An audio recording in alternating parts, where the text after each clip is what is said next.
Welcome back. I'm glad you're here. Before we begin, tell me, in the comments, where you're listening from tonight. I always wonder who's out there, in the dark, with me. If you love slow, haunting stories that gently carry you towards sleep, consider liking this video and subscribing for more. Now, get comfortable, let your body grow still, let the outside world fade, sound by sound, until there's only silence left. Tonight, as the night grows quieter, the shadows begin to whisper, and another haunting story unfolds. So, close your eyes, listen carefully, and let yourself drift into this. It arrived on a Tuesday, which I remember only because Tuesdays are trash days on my street, and I was standing at the end of my driveway in a bathrobe, dragging the bins back up toward the house, when I saw the delivery van pull away without waiting for a signature. That should have been my first small warning. Delivery drivers around here always wait for a signature, especially for anything heavy, and this box was heavy enough that I had to set down the recycling bin just to lift it off the porch step. It sat there against the railing, wrapped not in the crisp brown paper of a shipping company, but in something closer to butcher paper, gone soft and slightly swollen with damp, as though it had spent the night outside in weather that hadn't actually happened. I remember running my thumb along the seam and feeling the paper give slightly, like skin.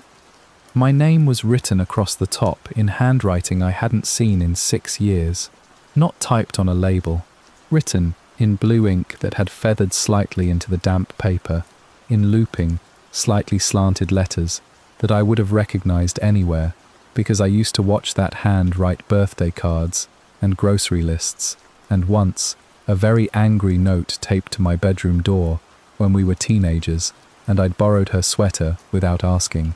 My sister Ellen's handwriting.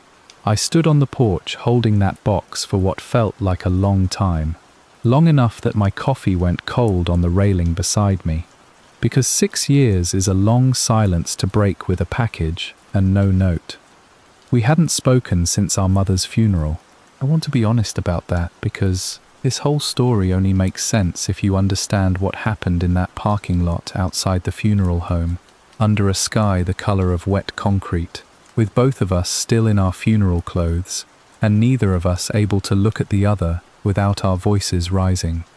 I had said something about her never visiting. She had said something back about me pretending to be the dutiful daughter while resenting every minute of it. Neither of us apologized. Neither of us called. Christmas came and went. Twice, 3 times, 4, and somewhere in there the silence stopped being a wound and started being a habit, the way certain silences do if you let them sit long enough. So when I carried that box into the kitchen and set it on the table, I didn't know what to feel.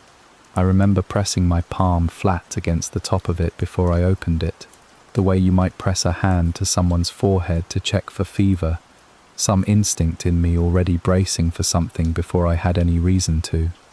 Inside was a clock, not shipped in foam peanuts or bubble wrap, not boxed properly the way you'd expect from someone being careful with something valuable, just wrapped directly in that same soft, damp paper, layer after layer of it, like whoever had done the wrapping had been in a hurry, or hadn't cared whether it survived the trip, or perhaps hadn't wanted to spend too long alone in a room with it. A tall case clock, what people sometimes call a grandfather clock, though this one was smaller than most, barely reaching my shoulder, its wood dark with age and swollen along the seams with decades of old varnish applied and reapplied over cracks that had never quite been fixed properly. I run a small clock restoration shop out of my house. My sunroom, technically, converted years ago into a workshop with good north light and a workbench I built myself out of reclaimed oak. It's quiet work, methodical, the kind of work that rewards patience and punishes impatience, which is probably why I gravitated to it after the divorce, after I moved out of the city and back closer to where we grew up, needing something with gears and springs and clear, fixable mechanisms after a marriage that had none of those things. People send me clocks all the time, estate sales, inherited pieces, things found in attics. It is not, in itself, strange to receive a broken clock in the mail. I told myself that's why she'd sent it. I told myself it fast, the way you tell yourself something you need to believe before you've had time to examine it properly. The way you slam a door before you can see what's on the other side of it. She knew what I did for work. Maybe she'd found this in Mum's things, going through the estate, and had no use for it, and shipping it to me was simpler than asking. Maybe it wasn't a peace offering at all. Maybe it wasn't anything but logistics. 6 years of silence, reduced to the most practical possible gesture, no note attached, because there was nothing that needed saying beyond the address on the label. I didn't let myself think past that explanation. Not that first night. I set the clock upright in the corner of my workshop, wedged a folded towel under one uneven foot to keep it from rocking, and went to bed without opening the case, telling myself I'd deal with it properly in the morning, with good light and a clear head, and coffee that hadn't gone cold. I lay awake longer than I should have, staring at the ceiling, listening to the ordinary sounds of my house settling around me, and telling myself, over and over, in the particular flat interior voice I use when I already suspect I'm lying to myself, that a box was just a box, and a clock was just a clock, and my sister's handwriting on damp paper didn't have to mean anything at all. It would be 4 more days before I understood how wrong that flat interior voice had been. But that first night, in the dark, with the clock silent and unopened in the next room, I still had the luxury of believing it. I think, looking back, that was the last uncomplicated night's sleep I had in that house. I should say something about what our mother's house looked like, in my memory, because it matters for what came later. It was a tall, narrow place with too many rooms for 2 people to fill properly, built sometime in the years after the war, when houses like that were common and affordable, and it had always seemed, even when I was a child living in it, to hold more silence than a house that size should hold.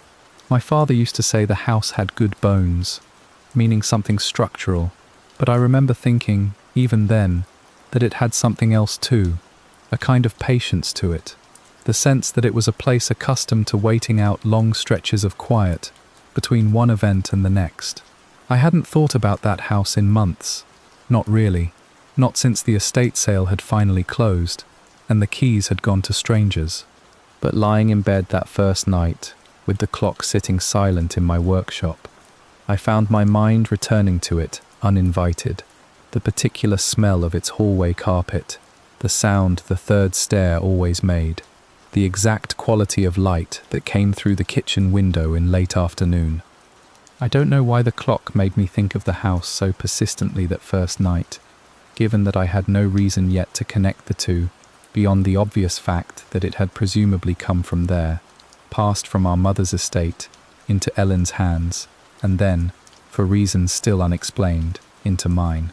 But something about receiving it, about holding that damp paper in my hands on the porch, had reopened a door in my memory that I'd been keeping carefully shut since the funeral, and I lay there that night, with images of that house rising up unbidden, one after another, until sleep finally, mercifully, pulled me under sometime past 2 in the morning. I woke early the next morning, before my alarm, which almost never happens, and lay there for a moment, trying to place what had pulled me out of sleep. It wasn't a sound, it was a smell, faint but unmistakable, drifting down the hallway from the direction of my workshop. Wet stone, wet earth, that specific mineral smell that rises off pavement in the first minutes of a summer storm, the smell my mother used to call petrichor when I was small enough to still find that word impossibly elegant. I lay in bed, breathing it in, half convinced I'd left a window open, until I remembered, with a small jolt, that it hadn't rained in my town for 11 days. I'd complained about it at the hardware store just 2 days earlier, standing in line behind a man buying sprinkler parts, both of us grumbling about the dry lawn and the water restrictions the town had just announced. I got up and walked the length of the hallway in my bare feet, the old floorboards cool and dry beneath me, no dampness anywhere, and the smell grew stronger with every step, not weaker, the way it should have if it were simply drifting in from outside. By the time I reached the workshop door, it was almost overwhelming. That particular density rain has right as it starts, when the first drops hit ground that's been baked hard and dry, releasing all that trapped mineral scent at once. I stood in the doorway with my hand on the frame, breathing it in, and for a moment I actually smiled, some old unguarded part of me responding the way it always has to the smell of a coming storm, a kind of animal relief. Then I remembered the clock, sitting exactly where I'd left it in the corner, and the smile went out of me slowly, the way warmth leaves a room when a door opens onto winter. I crossed the room and knelt in front of it, running my palm along the base, along the seams of the case, checking for the telltale swelling and discoloration of water damage, the kind of soft, spongy give that wood takes on when it's been sitting somewhere damp for too long. There was nothing. The wood was dry, bone dry, in fact, drier than I would have expected given the humidity that had apparently, impossibly, saturated the air around it. I pressed my nose almost directly against the case door, and the smell was strongest there, radiating outward from the seams like heat off a stove. And I remember crouching there on my workshop floor in my pajamas, absolutely certain that whatever I was smelling was coming from inside the clock itself, and having no earthly idea how that could be true.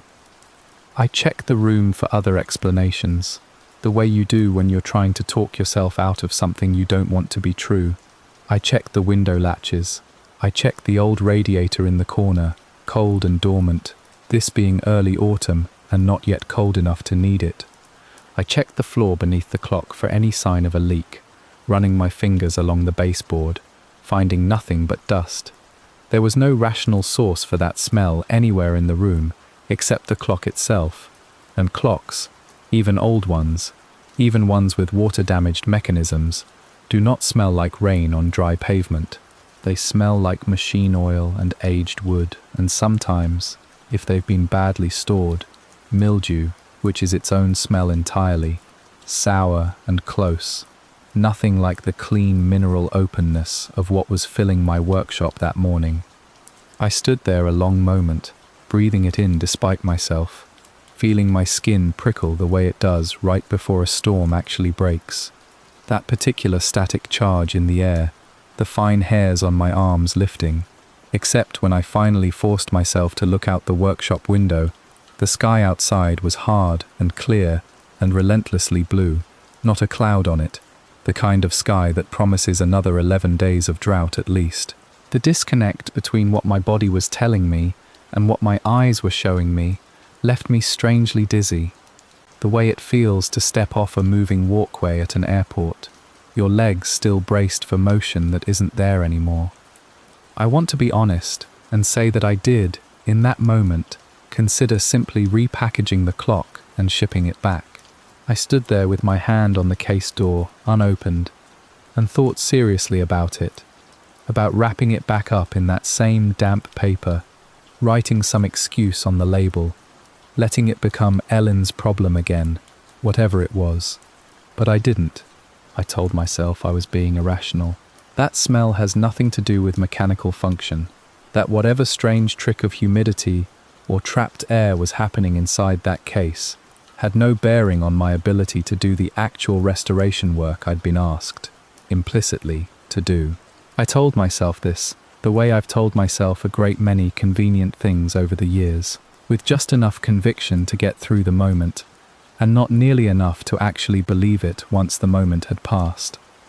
By mid-morning, the smell had faded to something I could almost ignore, thin enough that I could convince myself, hours later over lunch, that I'd imagined the worst of it, that 11 days without rain will do strange things to a person's nose, make them hungry for a smell they haven't had in nearly 2 weeks. I went back to the workshop that afternoon, with my tools laid out properly, ready to begin the actual work of assessment, telling myself firmly that today would be a normal day of normal work. I didn't yet understand that the smell hadn't been the strange part. The smell, it would turn out, was only the first and gentlest of the clock's many wrongnesses, the mildest possible warning, offered almost politely, before everything that followed. I spent part of that afternoon, once the smell had faded enough for me to think clearly again, trying to remember whether our mother's house had ever smelled that way, of rain, of wet stone, in some persistent or unusual manner I might have simply absorbed as a child and forgotten as an adult. Houses do carry particular smells sometimes, an accumulation of decades of cooking and cleaning products, and whatever specific mustiness their particular foundation and climate produce. And I found myself wondering if what I was smelling wasn't something supernatural at all, but simply some deeply buried olfactory memory the clock had somehow triggered. A scent association so old I couldn't consciously place it, surfacing now because the clock itself had come from that same house, carrying with it some trace of a place I hadn't set foot in for over a year. It was a comforting theory, precisely because it was mundane, and I held on to it for most of the afternoon, right up until I called my aunt, our mother's younger sister, the closest thing to family I still spoke to with any regularity, and asked her, as casually as I could manage, whether she remembered the old house ever smelling strange. She laughed, actually laughed, and said the only thing she remembered about that house's smell was my mother's obsessive candle burning in her later years, vanilla and cedarwood, strong enough that my aunt used to complain about headaches whenever she visited. Nothing about rain, nothing about wet stone. I thanked her, made an excuse about needing to go, and sat afterward at my kitchen table, turning the phone over in my hands, feeling that comforting theory dissolve as quickly as it had arrived. By the time evening came, the smell had returned, faint but unmistakable, drifting again down the hallway from the workshop, and I stood in my kitchen doorway, breathing it in, with a mixture of dread and, if I'm honest, something almost like longing, because underneath the wrongness of it, underneath my growing certainty that this smell had no business existing in a dry house on a cloudless week, there was something in it that felt, absurdly, like coming home. I didn't examine that feeling too closely that night. I was not yet ready to understand what it might mean, or where, exactly, it was trying to lead me. Assessment is always the first real step in any restoration, and I approach it the same way every time, regardless of the piece. Full case open, movement exposed, a slow methodical survey before a single tool touches a single gear. I opened the case door that afternoon expecting the usual, a seized movement, gears locked together with decades of rust, a pendulum either missing or hanging crooked on its suspension spring, dust thick enough to write your name in. And that is, more or less, exactly what I found. The movement was frozen solid, the mainspring long since lost whatever tension it once held. Individual gears fused to their neighbours with a fine orange bloom of corrosion that told me this clock had likely sat somewhere damp, an attic, a basement, a garage, for a very long time before whoever owned it decided to send it to me. The pendulum hung at an angle, crooked, motionless, its suspension spring bent just slightly out of true. All of this is normal. I want to stress that, because everything I'm about to describe only makes sense against the backdrop of how ordinary that afternoon started. Old clocks arrive silent. That is simply the nature of the work. You receive something broken, something that hasn't marked a single second in years, sometimes decades, and your job is to slowly, patiently coax it back into motion. I spent that afternoon doing exactly what I always do, photographing the movement from every angle for my records, making notes on the extent of the corrosion, gently testing each gear for freedom of movement with the flat of a brass tool, careful never to force anything a rusted mechanism might not be ready to give. By early evening I'd made good progress, cataloguing the damage, forming a mental plan for the disassembly I'd begin the next day, and I remember feeling something close to satisfaction, The particular quiet pleasure of a difficult problem laid out clearly in front of you. I made dinner. I ate it, standing at the kitchen counter, scrolling through nothing in particular on my phone, in no hurry to do anything except finish the day and start the next one.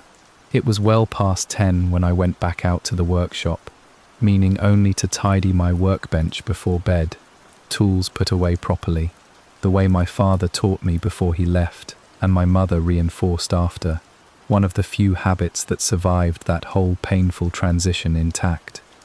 I was standing at the bench, wiping down a brass tool with an oiled cloth, when I heard it, a ticking. I want to describe it precisely, because the precision matters. It was slow, slower than a functioning clock's second-hand tick, closer to 1 beat every second and a half, maybe 2. It was even, perfectly regular, no variation in tempo or volume, the kind of mechanical evenness that comes from a governed escapement, not from anything organic or accidental, and it was coming from inside the case, from somewhere beneath the frozen gears I had spent the entire afternoon confirming were rusted solid, immobile, incapable of producing any sound at all.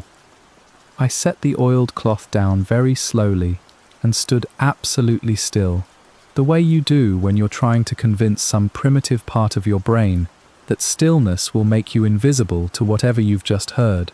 The ticking continued, even, patient, utterly indifferent to whether I was listening or not. I made myself walk toward the case, made myself kneel down in front of the open door, made myself look directly at the movement I had spent hours photographing that very afternoon, and the gears were exactly where I'd left them, fused, rusted, motionless. The pendulum hung crooked and still on its bent suspension spring, not so much as trembling, and still, from somewhere beneath all of that stillness, that ticking continued, slow and even, seeming to come not from any single identifiable point, but from the wood of the case itself, as though the sound were being produced by the clock's body rather than its machinery. I told myself, kneeling there on the workshop floor at nearly 11 at night, that it was the house settling. Old houses make sounds, pipes contracting as they cool, joists shifting with the change in temperature between day and night, the particular creaks and pops that any structure built more than 60 years ago accumulates and never quite loses. I have lived in this house for 4 years, and I know it sounds the way you know the breathing of someone who sleeps beside you, and I told myself, with as much conviction as I could manufacture, that this was simply one of those sounds, unfamiliar, only because I hadn't lived here through every possible combination of season and hour yet.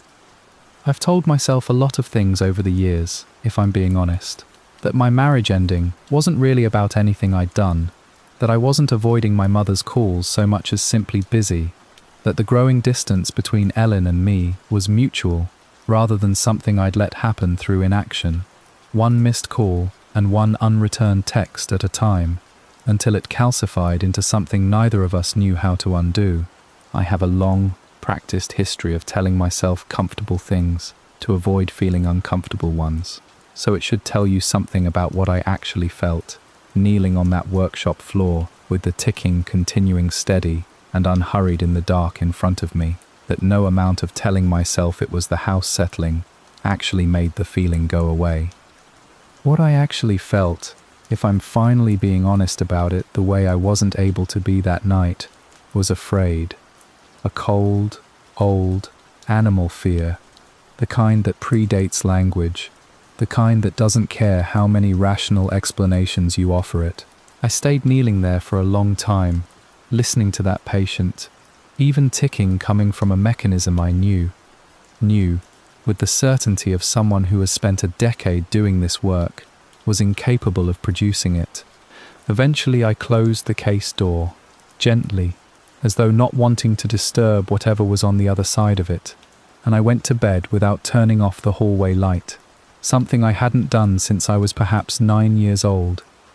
I lay there afterward, running through the mechanics of it in my head, the way I do with any restoration problem, trying to find some engineering explanation that would let me stop feeling the particular cold dread that had settled into my chest.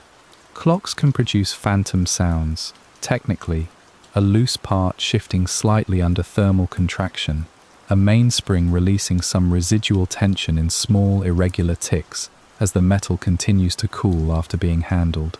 I know these things because I've encountered them before, in other pieces, other workshops, and normally I'd have reached for that explanation immediately and felt satisfied by it. But thermal contraction doesn't produce a rhythm, it doesn't produce evenness. It produces exactly the kind of irregular, occasional tick you'd expect from metal settling. Not the steady, patient, unbroken cadence I'd been listening to for the better part of 20 minutes. A cadence that, now that I let myself really think about it, hadn't varied by so much as a fraction of a second the entire time I'd been kneeling there. I found myself doing the thing I imagine everyone does in situations like this, running back through the sequence of events looking for the exact moment things had stopped making sense, as though identifying that moment might somehow help me reverse it. The box arriving, the smell of rain in a dry house, and now this, a sound with no mechanical source, patient, and even in a house that had, until 4 days ago, been entirely, blessedly ordinary. I thought, lying there in the dark with the hallway light spilling a thin gold line beneath my bedroom door, about how easy it had been to convince myself of comfortable explanations up to this point, and how much harder that was becoming with each new thing the clock offered me. I didn't sleep well. I don't think I really slept at all, in the end, so much as passed in and out of a thin, watchful doze, listening, even in half-sleep, for any sound that might carry down the hallway from the workshop where the clock sat closed and, for the moment, silent. I told myself, the next morning, over coffee, I actually let myself finish while it was still hot, that I'd imagined the ticking or misattributed some ordinary sound to the clock out of simple suggestibility, that having spent the whole day examining an old, strange, unexpectedly arrived object, my mind had simply gone looking for something to be unsettled by, and found it in the first ambiguous sound the house offered. This is, I want to be clear, a very reasonable thing to tell yourself. It is also, I would come to learn, completely wrong. But that morning it got me back into the workshop with something like my normal professional composure restored, and I spent the better part of 2 days doing the unglamorous, patient work that restoration actually consists of. No dramatic reveals, no strange sounds, just careful disassembly, gear by gear, everything catalogued and laid out on felt in the order it would need to go back together. It was on the 3rd day, working to remove the warped bottom panel of the case so I could check the interior for water rot beneath the movement, that I found it. The panel came up more easily than I expected, one corner already loose from decades of humidity swelling and shrinking the wood, and when I lifted it free, there was a folded piece of paper tucked into the recess beneath, pressed flat against the underside, where no one would find it without deliberately removing that exact panel, which told me, immediately, that whoever had left it there hadn't wanted it easily found, but hadn't wanted it destroyed either. Hidden, but not discarded. That distinction felt important even before I'd unfolded it. The paper was old, the kind of paper that goes soft and slightly fibrous at the folds after years of being creased and uncreased, and the ink had faded from black to a rust brown that made me think of dried blood before I made myself stop thinking that, deliberately, the way you redirect a thought you don't want to follow to its conclusion. I unfolded it carefully, the crease lines nearly ready to separate entirely, and looked at the handwriting. It wasn't Ellen's. I want to be precise about this, because for one disorienting second, kneeling there on my workshop floor, I genuinely thought it might be. The general shape of the letters was similar enough, that same forward slant, that same looping lowercase l, but it wasn't. It was our mother's handwriting. I would know it anywhere, the particular way she crossed her T's with a short, decisive stroke, the way her cursive tightened up whenever she was writing something she considered important. as though the words themselves deserved less room to breathe. I hadn't seen that handwriting in the 18 months since she died.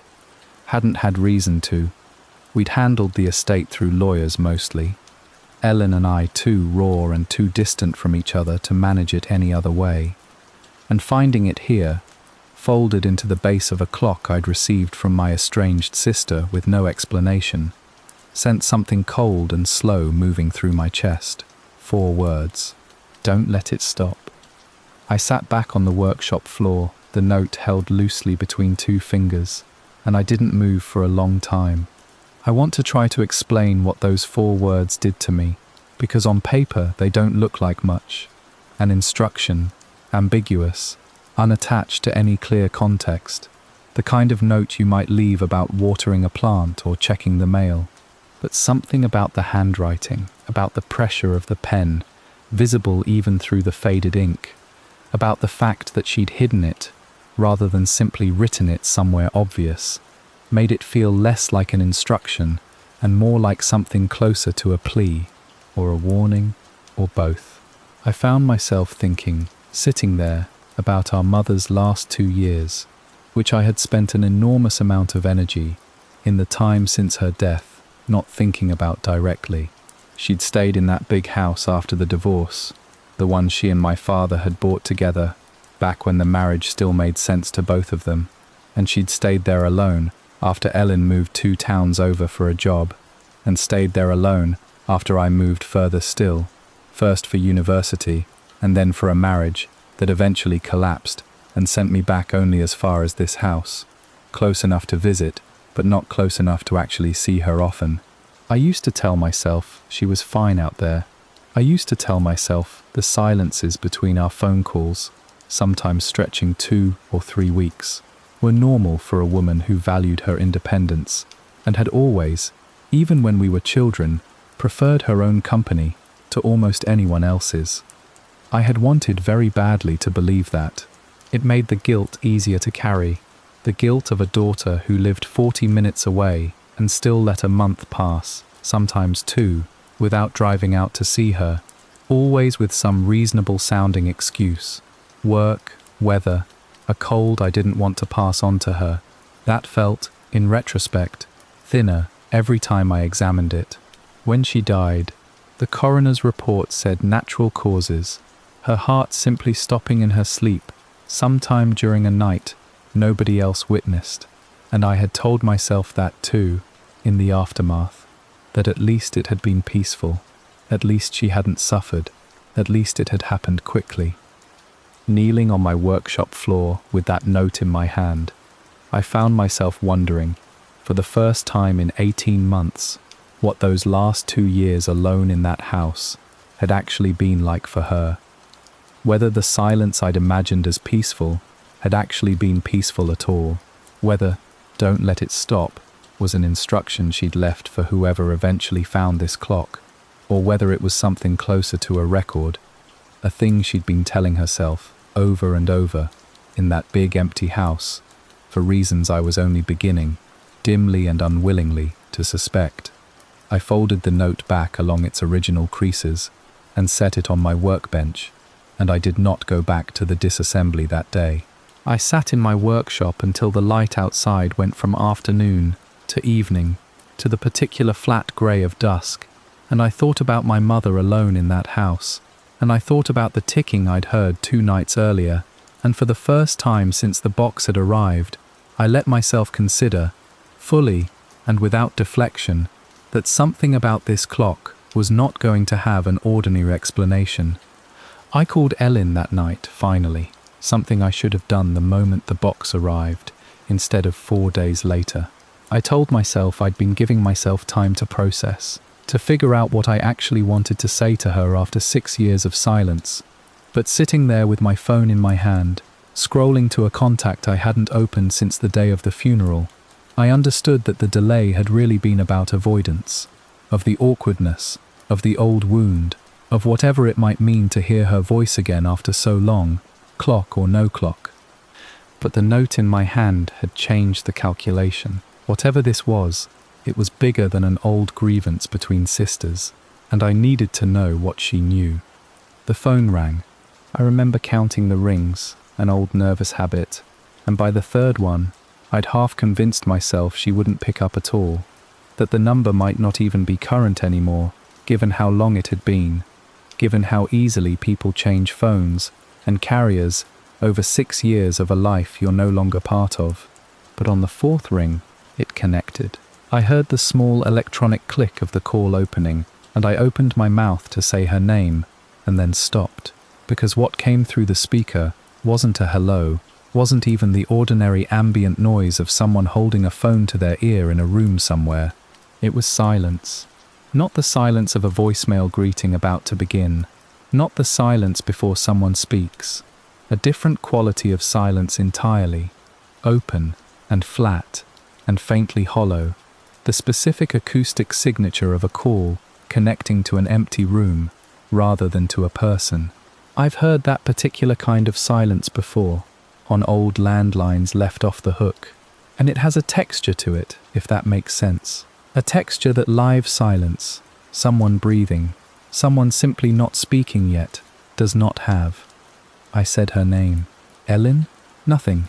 I said it again, louder, the way you do when you assume a bad connection rather than an intentional silence, and still nothing answered me directly. But underneath the static, faint and layered beneath the general hollow noise of the open line, I heard something that made the hair on my arms rise before my conscious mind had even finished processing it. A sound, rhythmic, slow, even, ticking. I stood absolutely still in my kitchen, phone pressed hard against my ear, straining to be certain I wasn't imagining it, wasn't simply hearing an echo of what I'd already heard twice in my own workshop, and was now projecting onto an unrelated sound. But it was unmistakable, once I was listening for it. The same unhurried, mechanical evenness, the same tempo, slower than a normal second hand, coming from somewhere on the other end of a call that by every indication was connecting to an empty room, possibly an empty apartment, possibly nowhere at all. I hung up so fast I actually dropped the phone, it clattering onto the kitchen tile and sliding half under a cabinet, and I stood there in the sudden, ordinary silence of my own kitchen, refrigerator humming, the tick of my kitchen clock, a perfectly normal ticking, ironically, the kind I'd never once found unsettling in 4 years of living in this house, breathing harder than the situation should have warranted. I told myself, retrieving the phone with hands that weren't entirely steady, that it had probably been a bad connection. Dropped calls happen. Old numbers get reassigned to random households, and maybe I'd reached someone's answering machine malfunctioning, or a landline with interference on the line, or any of a dozen mundane explanations that a calmer version of myself might have found reasonably convincing. I didn't try calling again that night. I told myself this was because it was late, because I was tired, because a second attempt could wait until morning, when I'd feel less rattled and could think more clearly. All of that was true, in its way, but underneath those reasonable explanations was something simpler and less flattering, which was that I was afraid of what I might hear if I called back and it connected to that same hollow silence again, that same patient ticking, waiting somewhere beneath the static, and I didn't yet feel ready to find out whether the second time would be worse than the first. I sat at my kitchen table for a long time after that, the note from the clock's base still in my other hand, its 4 words visible, even in the dim overhead light, "Don't let it stop."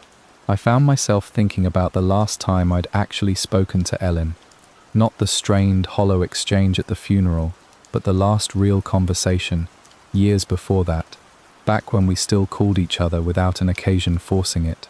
And I couldn't, sitting there, remember what we'd talked about. Something ordinary, probably. Work, or a television show, or our mother's latest small complaint about her garden. It struck me, with a kind of grief I hadn't expected, that I'd let that ordinary, unremarkable version of our relationship simply end, without ever marking the moment it happened, the way you don't notice the exact day a plant you've stopped watering finally dies, only the eventual morning you notice it's been dead for a while. I went to bed that night without resolving anything. The the note tucked into the drawer of my nightstand rather than back in the clock's base, some instinct telling me I wanted it close, and I lay awake a long time listening to my own house, half expecting to hear that ticking again, though it never came, not that night. I would come to understand, in the days that followed, that its silences were never really absences.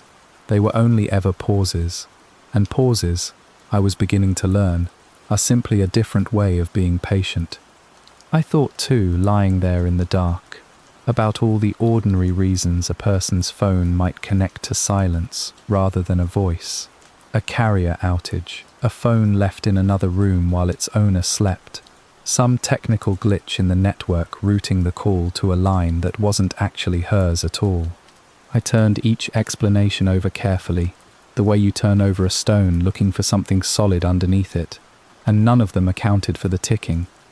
None of them explained why, of all the ambient sounds that might have bled through a bad connection, static, wind, the ordinary hum of an empty room, I had heard, specifically and unmistakably, the exact rhythm that had been haunting my own workshop for days.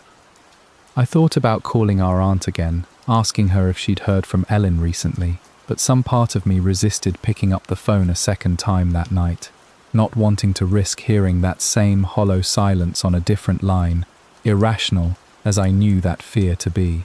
Instead, I lay there, constructing, and then dismantling, a dozen different versions of what might have happened to my sister in the 8 months since she'd apparently vanished from her old apartment. Versions where she'd simply moved somewhere better and forgotten to update anyone. Versions where the estrangement between us had extended, without my knowing, to everyone else in the family as well. And versions, the ones I kept trying hardest not to follow to their conclusion, that involved the ticking sound the building manager had described, growing louder in her walls, the way it had grown louder in my workshop, until she'd had no choice but to leave in the middle of the night, with nothing but the clothes on her back. I didn't know, that night, which version was true, or whether any of them were. All I knew was that the phone call had confirmed something I'd been trying not to fully believe, since the note surfaced from beneath the clock's base, that whatever this was, it hadn't started with me, and it hadn't started with the box arriving on my porch. It had already touched my sister's life, months before it touched mine, and I had no way of knowing yet whether that meant I was somehow safer for having come to it second, or whether it simply meant my turn was still ahead of me. I drove to Ellen's old apartment the next morning, 2 towns over, a drive I hadn't made in years and only half remembered the route for, relying on my phone's directions for the last several turns, even though I used to know that road well enough to drive it half asleep, back when we still visited each other with any regularity. I hadn't called ahead. I'm not sure I could have explained, if she'd answered, exactly what I was doing showing up unannounced after 6 years of silence, clutching a note written by our dead mother and half convinced I'd heard a ticking sound over a disconnected phone line. Some instinct simply pulled me there, faster than any careful reasoning could catch up to and stop me, the way you sometimes find yourself already halfway through an action before you've consciously decided to take it. The building was a modest 3-story walk-up, the kind of place young professionals rent for a few years before moving somewhere better. Red brick gone a little grimy at the ground floor, a row of buzzers beside the front door with handwritten name cards, most of them faded past legibility. Ellen's name wasn't among them. I stood there a long moment scanning each card twice, thinking I must have the wrong building, before deciding to try the building manager's office instead. A small room just off the lobby with its door propped open and a middle-aged man inside, doing something at a computer that looked like it predated the last decade by a wide margin. He remembered her right away, which surprised me. I'd expected the kind of vague, effortful recollection you get from someone managing dozens of tenants a year, but he placed her immediately, said her name back to me before I'd even finished describing her, said, "Oh yeah, quiet one, 3rd floor, corner unit." I asked when she'd moved out. He checked something on his ancient computer, squinting at the screen, and told me 8 months ago, which put it not long after our mother's death, close enough that the timing felt significant even before he told me the rest. She'd left no forwarding address, he said, which apparently wasn't unusual in itself. Plenty of tenants don't bother updating that kind of paperwork when they move. But what he said next made something in my chest go tight and cold. She'd left most of her furniture behind. Not sold it, not donated it, simply left it. A fully furnished apartment abandoned, the way you'd abandon a room you never intended to return to. She left in a hurry, he told me. Not unkindly, just stating a fact he'd apparently found strange enough to remember clearly, even months later. Middle of the night, actually. I only know because our security camera caught her leaving. Didn't even take her car. Left that behind too. We had it towed eventually, once the parking violations piled up. I asked him, my voice tighter than I wanted it to sound, whether she'd said anything to him before she left, whether there'd been any explanation, any complaint, anything. He thought about it for a moment, the particular unfocused look of someone searching genuinely rather than performing the search for my benefit, and then said, almost as an afterthought, the kind of detail that only surfaces when someone isn't trying very hard to remember anything specific. She did complain, actually, a couple times, about a noise. Something in the walls. I sent maintenance up to check it out. Pipes, probably. This building's old. But he didn't find anything. She kept saying it anyway, though. A ticking, she called it. Like a clock, except she didn't own one. Or at least I never saw one when maintenance was up there. I stood in that small, cluttered office and felt the floor tilt slightly beneath me. The specific vertiginous sensation of hearing something that confirms a fear you hadn't fully allowed yourself to name yet. A ticking sound coming from inside her walls. Months before she ever owned any clock at all. Months before that clock made its way, eventually, wrapped in damp paper with no return address, to my own workshop. I asked him if he knew where she'd gone. He didn't. I asked if anyone had come looking for her since. Family, friends, anyone. And he said no, actually. I was the first, which struck me as its own kind of wrongness, that a person could simply vanish from a life, abandoning furniture and a car, and an entire apartment in the middle of the night, and apparently no one had come looking in the 8 months since, not until me. I thought about our estrangement, about how easily 6 years of silence could mean I'd have no idea if something had happened to her, no way of knowing, unless someone specifically thought to tell me, and I felt something close to shame settle into my chest alongside the fear, the particular shame of realizing how thoroughly I had let a person I loved simply disappear from my awareness without noticing.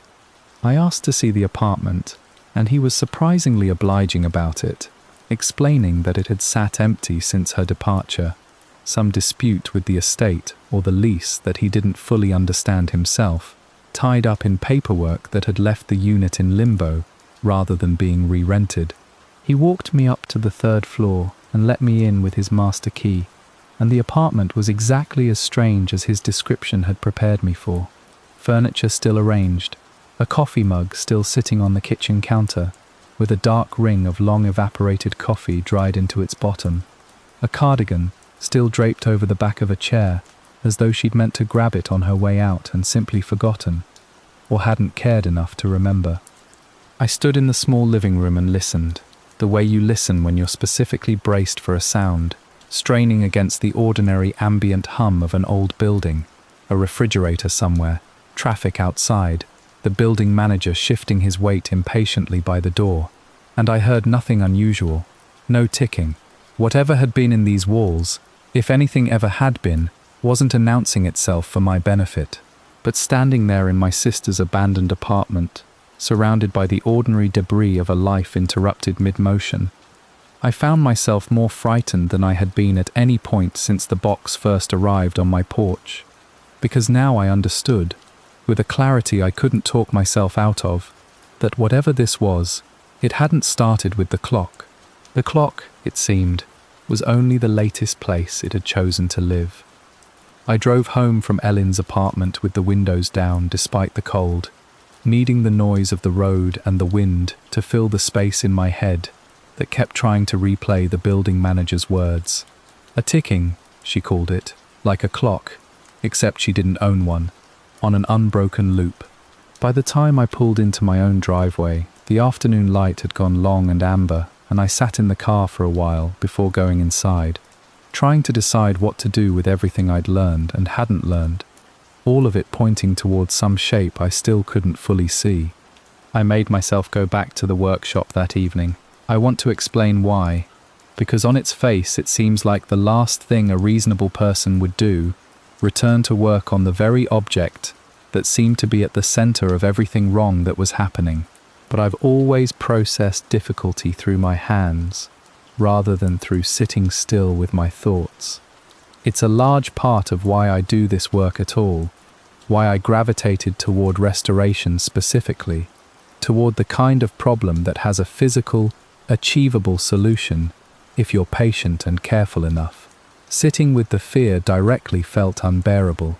Working through it, gear by gear, felt at least survivable, and some part of me, I think, believed that finishing the restoration might actually resolve whatever this was, as though a clock, once properly repaired, would simply stop being strange, the way a fever breaks once the underlying infection is treated.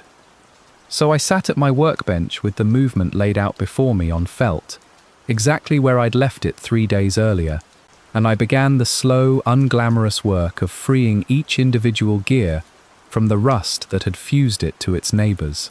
It's methodical work, done properly.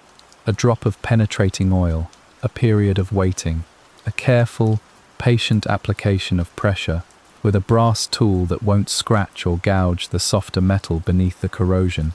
Testing for the first small give that tells you a gear is beginning to loosen, rather than forcing it and risking a crack. I have done this work hundreds of times. It has always been, for me, close to meditative, the kind of task that occupies just enough of your conscious attention to quiet everything else underneath it. That night, it wasn't. I noticed it first as a kind of prickling unease I couldn't quite locate, and it took me nearly 20 minutes of working before I identified its source. The ticking had returned, faint at first, so faint I genuinely wasn't certain I was hearing it, and not simply expecting to, but growing steadily clearer as I worked, until there was no more room for doubt. It was coming from beneath the wood again, the same slow, even rhythm as before, and this time I made myself keep working rather than stopping, some combination of exhaustion and stubbornness, deciding that I would not let it dictate whether I finished what I'd started. What unsettled me more than the ticking's return, though, was what happened as I continued freeing the gears. Each one I loosened, each small mechanical victory that should have brought me closer to a fully functional, fully explicable movement, seemed instead to loosen something else alongside it, the ticking growing not just louder, but somehow more present, more attentive, less like a distant echo bleeding through from somewhere else, and more like it was actively responding to what my hands were doing. I told myself this was simply my imagination, an understandable trick of a frayed and frightened mind assigning intention to coincidence, and I kept working, because stopping felt somehow worse than continuing, the way it can feel worse to pause halfway across a narrow bridge than to simply finish crossing it. By the time I'd freed the 4th gear, I noticed something that stopped my hands entirely. The ticking had begun to match my own movements, not the mechanical rhythm I'd been hearing for days, evenly spaced and indifferent to anything around it, but something closer, now, to the rhythm of my own hands working, the small scrape and release of the brass tool against rusted metal. I sat very still, testing this, deliberately slowing my own motions, and the ticking slowed with me. I sped up, cautiously, my heart already hammering, and the ticking sped up in turn, close enough behind my own actions that it might have been an echo. Except echoes don't anticipate. Echoes don't seem, as this did, to be listening. I stopped working entirely, and simply sat there, hands flat on the workbench, forcing myself to breathe slowly, and in that stillness the ticking slowed too, gradually, matching my breath instead of my hands now, falling into rhythm with my own inhale and exhale with an intimacy that made my skin crawl in a way I don't have adequate words for even now. I sat there for what felt like a very long time, unable to tell any longer, with any confidence, which rhythm belonged to the clock and which belonged to me. Whether I had somehow begun unconsciously matching my own breathing to its tempo, or whether it had genuinely, impossibly, matched itself to mine. I didn't finish the gearwork that night. I put my tools away with hands that weren't quite steady, closed the case door, and stood in my darkened workshop for a long moment before turning off the light, feeling, absurdly, but with total conviction, that I was being watched by something patient enough not to need to announce itself, something that had all the time in the world, and had perhaps, I was beginning to suspect, been waiting a very long time already.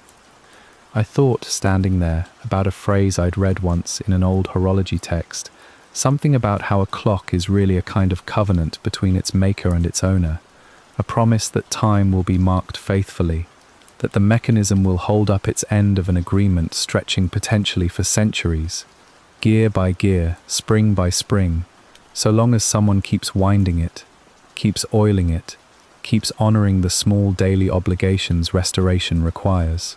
I had always found that idea rather beautiful, in an abstract, professional way, the notion that my work was a kind of stewardship rather than mere repair. Standing in my darkened workshop that night, though, the idea felt different. It felt less like a metaphor and more like something literal, something this particular clock was actually asking of me, in a language I hadn't yet fully learned to understand, but was beginning, uncomfortably, to suspect I already partially spoke. I went back inside and sat at my kitchen table rather than going straight to bed, needing some ordinary task to occupy my hands before I could trust myself to sleep. I made tea I didn't really want and let it go cold exactly the way my coffee had gone cold on the porch railing the day the box first arrived, and I found myself thinking, unwillingly, about the note in my nightstand drawer, about our mother's tight, urgent cursive, about the 11 years the cousin had mentioned she'd apparently kept the clock before Ellen took possession of it.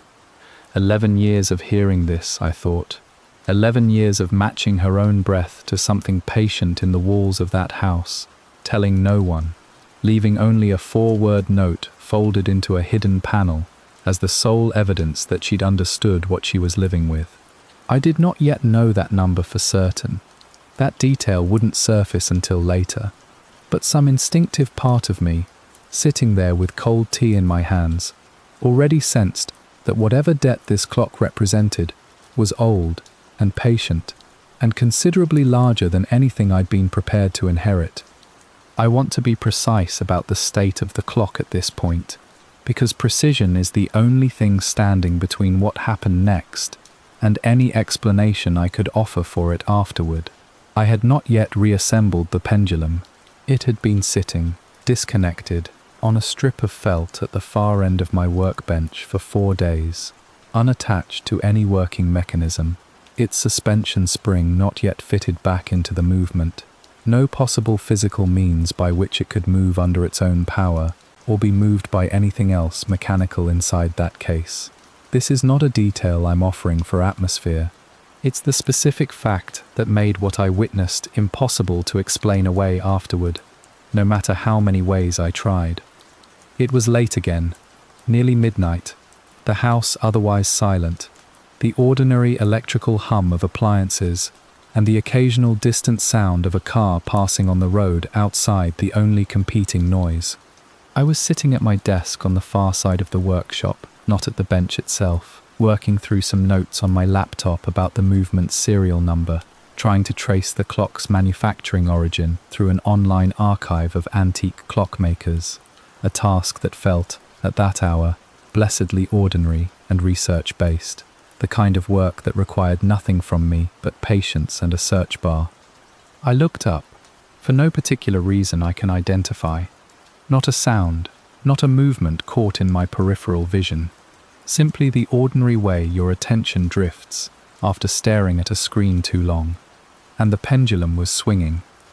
I sat absolutely still, my hands frozen above the keyboard, and watched it. It moved in a slow, even arc, the same unhurried tempo as the ticking I'd been hearing for days, swinging cleanly from one side to the other and back, exactly the motion a properly functioning pendulum makes inside a working clock. Except this pendulum was lying disconnected on a strip of felt on my workbench, 6 feet away from the case, attached to nothing, driven by no mechanism, moved by no force I could identify. The windows were shut. I remember checking, my eyes darting to them almost involuntarily, some part of my brain still frantically searching for a mundane explanation, a draft, an open door somewhere creating enough air movement to account for it. But the windows were shut, had been shut all evening against the growing cold, and even if they hadn't been, no draft moves an object with that kind of clean, sustained, mechanical regularity. Drafts are chaotic. What I was watching was not chaotic. It was patient and deliberate and utterly indifferent to physics in a way that made my whole body go cold from the inside out. I didn't move for what felt like several minutes, though it might have been less. Time behaves strangely under that kind of fear, stretching and compressing in ways that make afterward estimates unreliable. I sat there at my desk, hands still frozen above the keyboard, and watched a pendulum with no case, no movement, no suspension spring, no possible mechanism, swing back and forth in perfectly measured arcs, and I understood, in that moment, with a clarity that felt almost like relief after days of doubting my own senses, that whatever was happening in my workshop had stopped being explicable through any framework I'd previously trusted.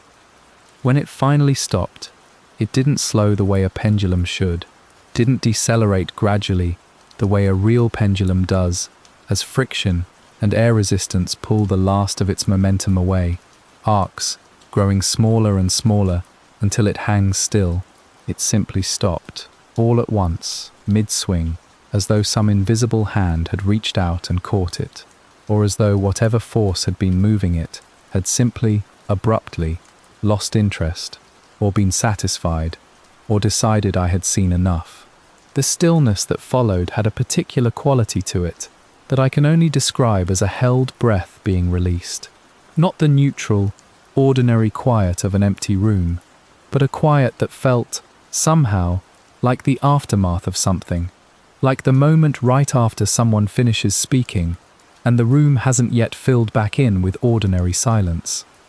I sat at my desk for a long time after that, unable to make myself stand up, unable to make myself approach the pendulum and confirm with my own hands that it was, in fact, exactly where it had always been, disconnected, motionless now, ordinary.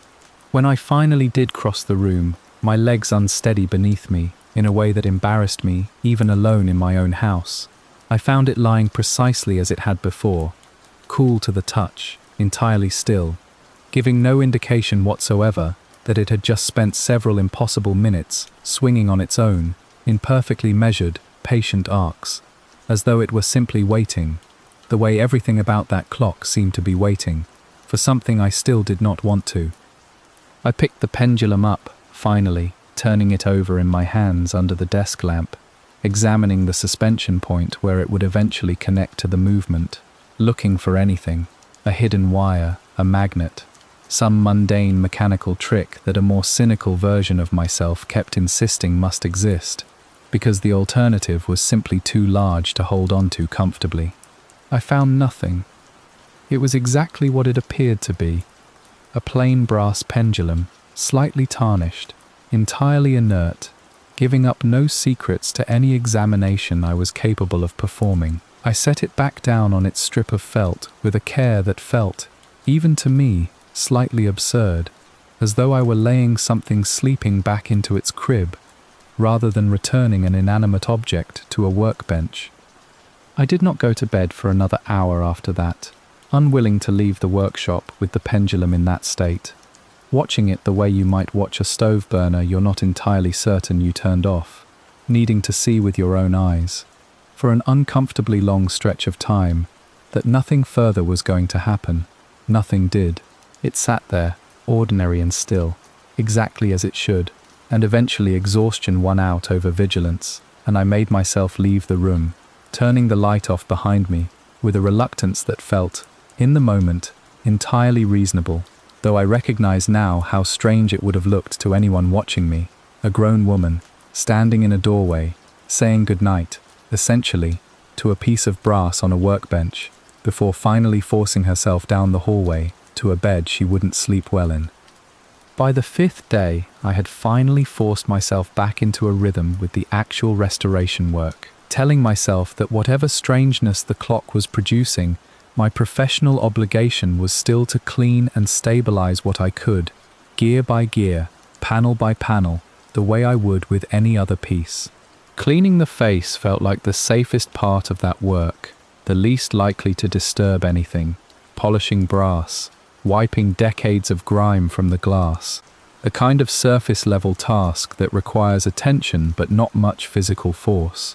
I had the glass panel out of its frame, laid flat on a soft cloth on my workbench, working a cotton swab dipped in cleaning solution carefully along one edge, when I noticed something behind it that hadn't been visible while the glass sat in place, angled the way it always angles in a case, catching light differently than it does lying flat under a desk lamp.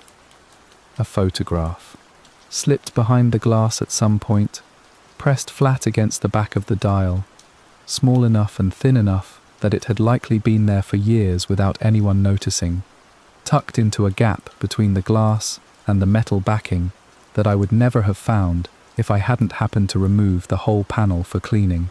I lifted it free with tweezers, careful not to tear the aged paper further than it had already been torn, and turned it over under the lamp. It was Ellen, younger than I'd seen her in years. Young enough, judging by her hair and the particular style of the sweater she was wearing, that this photograph must have been taken a decade or more ago, back when we still spent holidays together, without the strain that came later. She was standing in our mother's kitchen, the yellow wallpaper behind her, unmistakable, even in a photograph this small, smiling at whoever was holding the camera, an ordinary, unguarded smile, the kind you only give someone you trust completely, not smudged, not faded with age the way old photographs sometimes degrade, scratched deliberately with something sharp enough to tear all the way through the photo paper in places, 2 small ragged holes where her eyes should have been, the damage radiating outward in short, violent strokes that suggested whoever had done it had gone over the same spot again and again, well past the point where a single pass would have accomplished whatever they intended. I sat there holding it under the lamp, feeling something cold settle into my stomach, because the violence of it didn't match anything I knew about the person who must have done it. Our mother was not a violent woman. She raised her voice rarely, expressed anger in silences, and closed doors rather than destruction, and the idea of her sitting somewhere with a photograph of her own daughter, gouging out the eyes with whatever sharp object was closest to hand, felt like something belonging to an entirely different person than the one I remembered. I turned the photograph over, and there, on the back, in handwriting I recognized immediately, despite how much it had changed. Thinner now, less controlled, the letters beginning to waver in a way that made me think of illness, or exhaustion, or fear pressing down on a hand, trying very hard to stay steady, was a short line of writing. Our mother's failing handwriting, unmistakably hers but weakened, as though each letter had cost her something to produce. It read, "She hears it too now. I'm sorry I gave it to her first." I read it 3 times before the words settled into any kind of meaning, and even then, the meaning I arrived at only opened up more questions than it answered. Gave it to her first. Gave what to her first? The clock? And if so, when?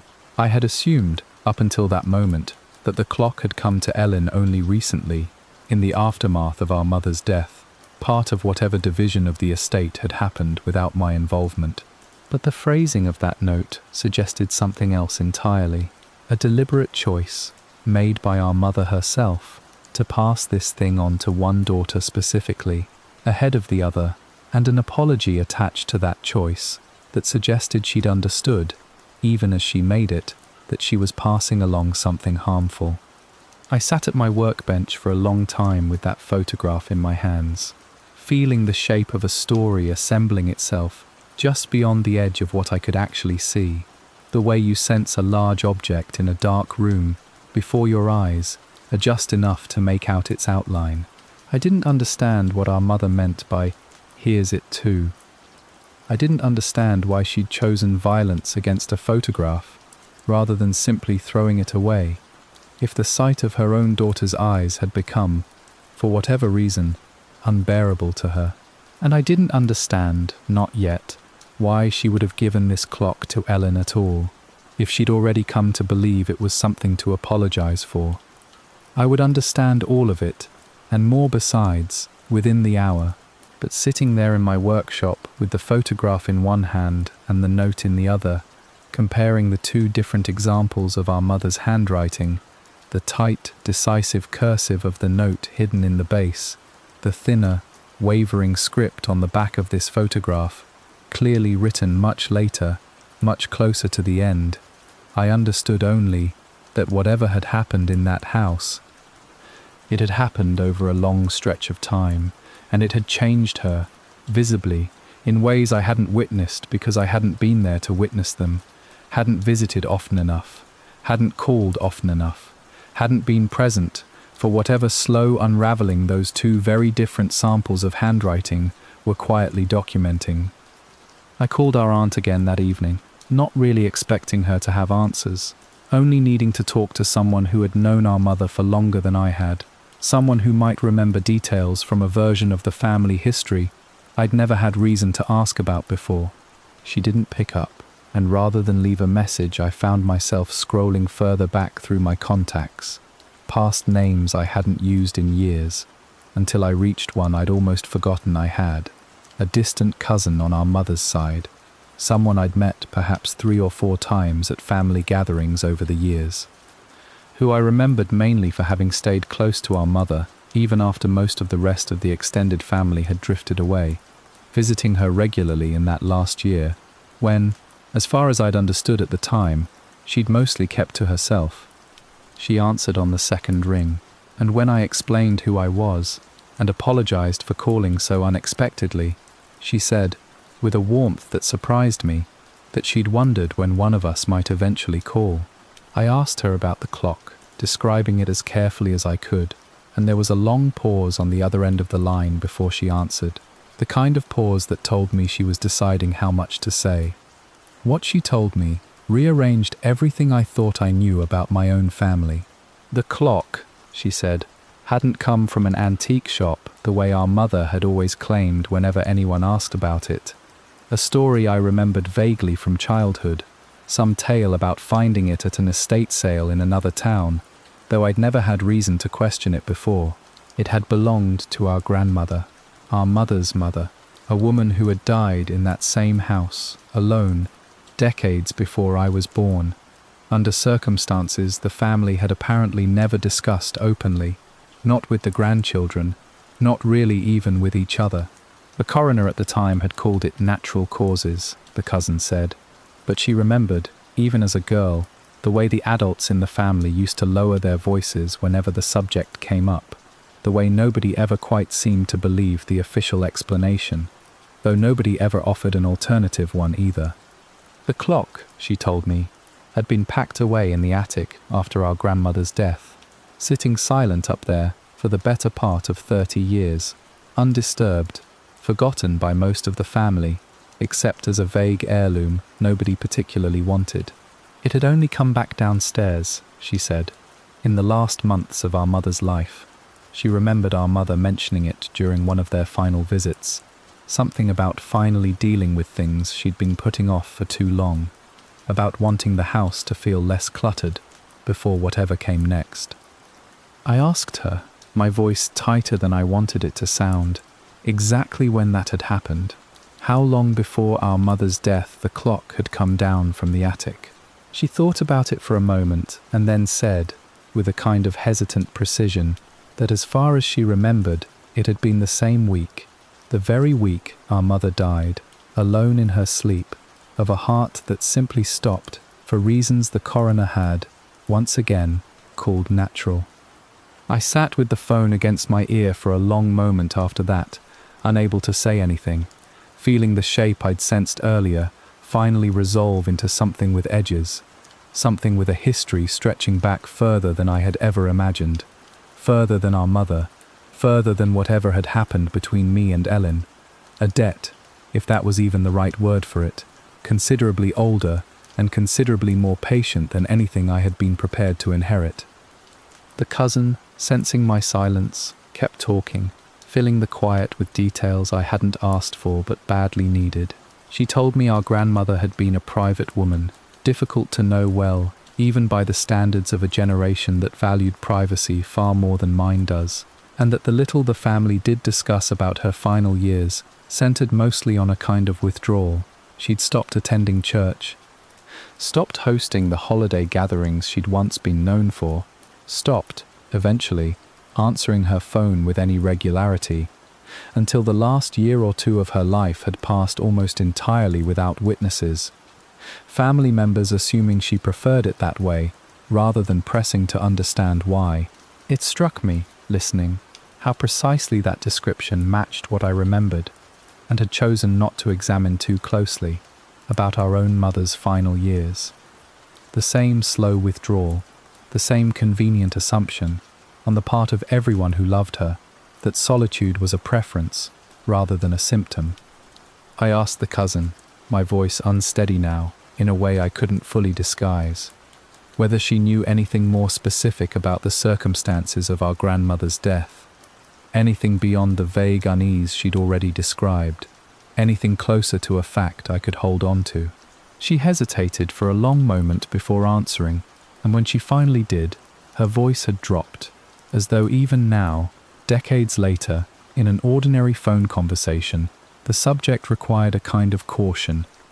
She said that the woman who'd found the body, a neighbor, checking in after several days without contact, had reported something strange to the family afterward, something that had never made it into any official report but had circulated, in hushed tones, at the funeral and for a while afterward, before the family collectively agreed, without ever quite saying so out loud, to stop discussing it. She said the neighbor had described the house as unnervingly quiet when she let herself in, quiet in a way that felt deliberate rather than simply empty, and that our grandmother had been found in the front room, not in her bed, sitting upright in a chair positioned to face the corner, where, the cousin now told me, the clock had stood for years before it was finally packed away. I asked whether the clock had been running at the time she was found. The cousin said she didn't know.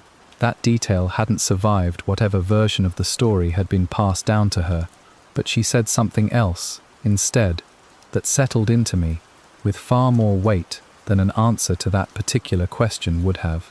She said our grandmother's hands, when she was found, had been resting in her lap, and that in them, gripped tightly enough that the neighbor had needed help prying them free, was a folded scrap of paper. Nobody in the family, as far as she knew, had ever recorded what was written on it. It had simply been included with her personal effects, and, at some point in the decades since, misplaced or discarded, along with everything else nobody had thought important enough to keep. I didn't need to see that paper to know, with total certainty, what it must have said. I didn't sleep that night.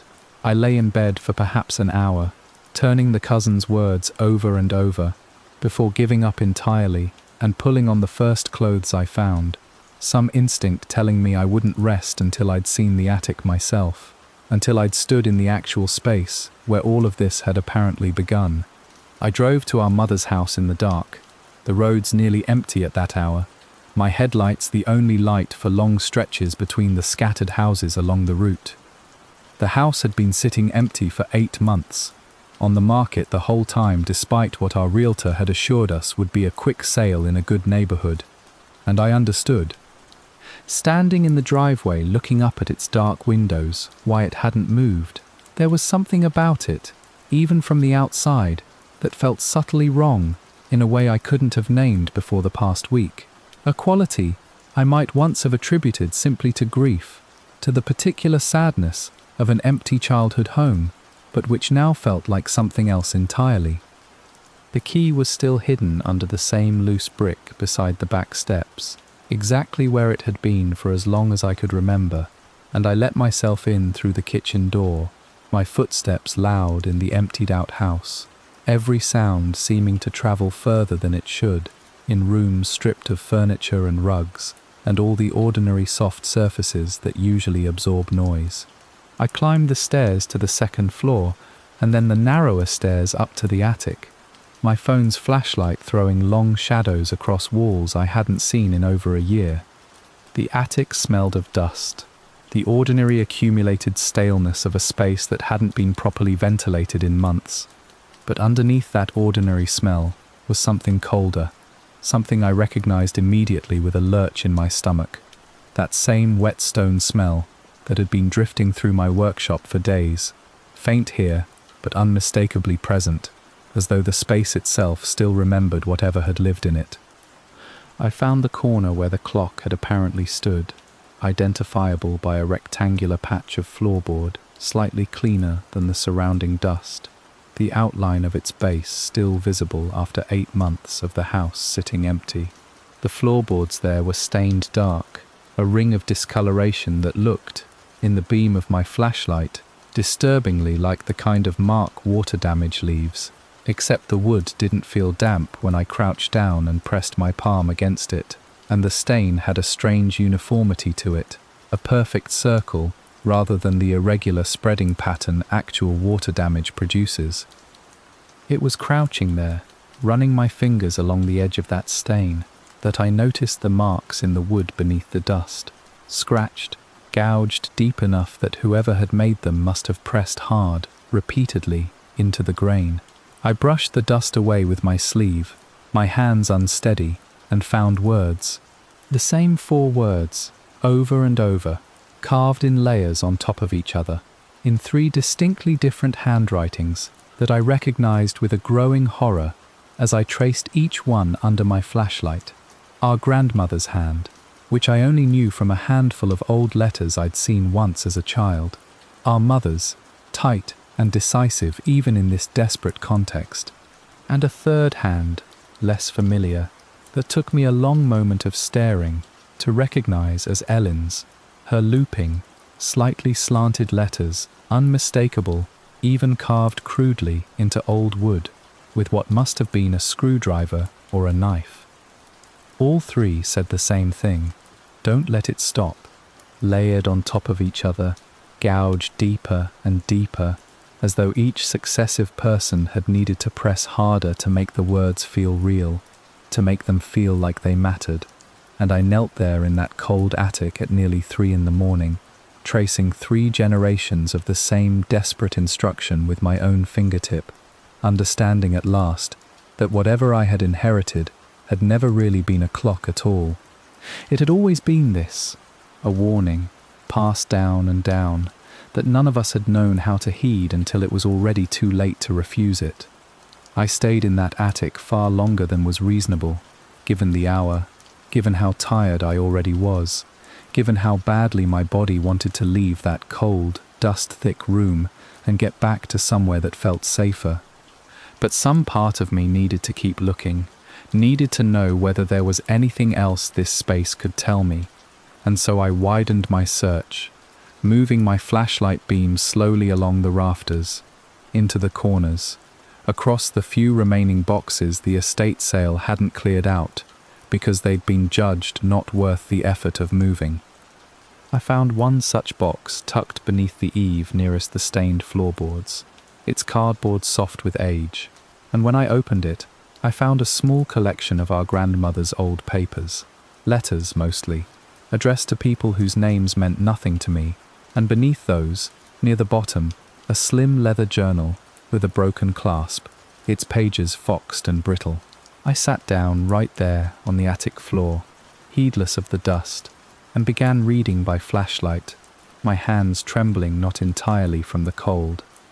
Most of the entries were mundane, the ordinary record-keeping of a woman documenting weather and visitors and small domestic concerns, the kind of journal that could have belonged to anyone.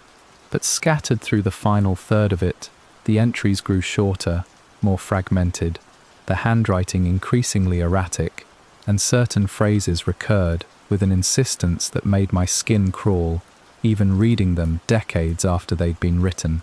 References to a sound in the walls. References to a smell that came and went without explanation. And, twice, in entries dated only weeks apart near the very end, references to a daughter, our mother, though she wasn't named directly, only referred to as the girl, which struck me as strange given that our mother would have been a grown woman with children of her own by that point. A daughter our grandmother described, in increasingly anxious language, as needing to be kept away from the house, kept away from whatever our grandmother had come to believe lived there. The final entry, dated only 4 days before what must have been her death, was barely legible, the handwriting nearly collapsing into illegibility by its last lines. But I made out enough of it to feel something in my chest go cold and still. It said, as best I could reconstruct it in the weak beam of my flashlight, something to the effect that she had made a mistake, years earlier, in bringing the clock into this house at all, that she had believed, wrongly, that she could simply store it away and forget it, and that she now understood there was no such thing as storing it away, only waiting and being patient until it decided its silence had gone on long enough.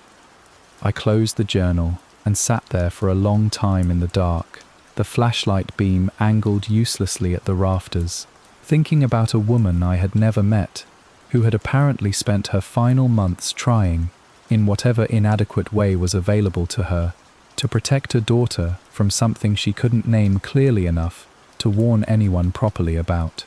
I thought about how thoroughly that warning had failed, passed down imperfectly through 3 generations of women who had each, in turn, tried and failed to keep the next one safe.